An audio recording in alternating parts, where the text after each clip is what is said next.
Walking in the covenant is superior to the claiming of promises. Walking in the covenant. My covenant will I not break. Promises could be altered. Not that God will lie. But if God said, do this and I will do this, and you don't do what he said, no matter what the promise is, it won't come to pass. He told Saul, I will establish your throne after you forever. But when Saul messed up, that promise could not come to pass. Am I communicating? He told David, I will build you a sure house. But when Solomon messed up and then Rehoboam messed up, then the kingdom was divided. Somebody say amen. But walking in the covenant, it is not possible to walk in the covenant and it does not work. There are many Christians who are busy claiming promises instead of walking covenant. I already gave you that in the book of Psalm 89 and in verse 33 to 35. Lift your right hand and say, I will walk in the covenant. Say it louder, say, I will walk in the covenant. I am not just going to be claiming promises. I will walk in the covenant. Walking is in the covenant is identifying and doing what is required.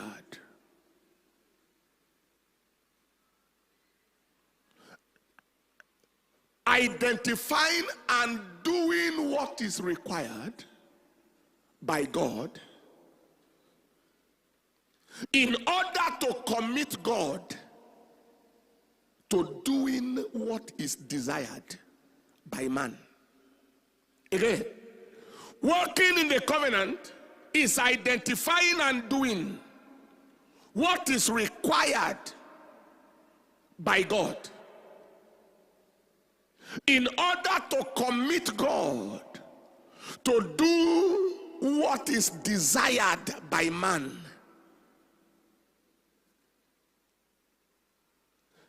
That is, covenant means do this, I will do this. Do this and I will do this. You man, do your part and I will do mine. It's like the game of chess. Draft. You move. You don't need to beg me to move. I move. I don't need to beg you to move. Deuteronomy chapter 28 verse 1. Deuteronomy 28 and in verse 1. It said, and it shall come to pass, if thou shalt hearken diligently unto the voice of the Lord your God, to observe and to do all the commandments which I command thee this day, that the Lord your God will set you on high above all the nations of the earth. He will set you on high. Do what I say you should do. You don't need to beg me. Somebody say amen. It is on that note that I wanted you to know that thanksgiving is not just an action, it is a covenant. If you thank well, there is what God is committed to doing. It is not just an action. It is not just a good action. It's a covenant walk. If you thank God well, if you know how to thank God, there are things you won't beg God to do.